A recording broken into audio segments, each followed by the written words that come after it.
A Yorkshire-based company which has taught first aid to thousands of school children has welcomed government plans to introduce compulsory first aid lessons in all English schools. The founder of Flat Stand First Aid says most children he's taught didn't know 999 is the number to dial in an emergency. The British Red Cross says the move will save lives, as Dave Edwards reports.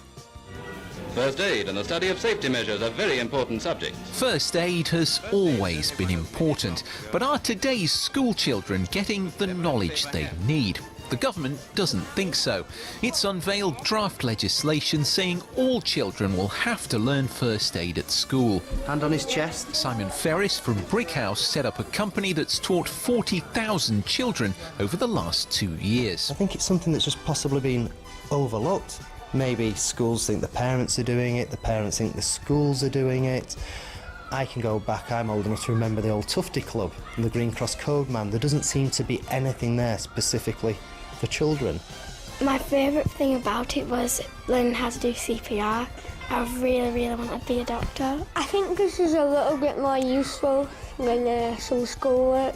It tells you really how to look after yourself, and you'll need that for when you're older. If my little brother chokes at home, I'm there if he needs help. The government wants secondary school children to learn life-saving skills like CPR, while primary school children will learn basic skills like dealing with head injuries and calling the emergency services. Sometimes as many as 75% of a class of 30 don't know the emergency number, which is quite shocking. Within the 75%, we're finding that some obviously put their hand up saying 911, and that's because of the American programmes. The government's decision comes after the inquiry into the Manchester bombing found members of the public tried to help the injured but weren't familiar with first aid principles.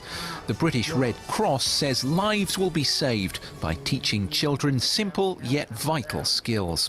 Dave Edwards, BBC Look North, Brickhouse.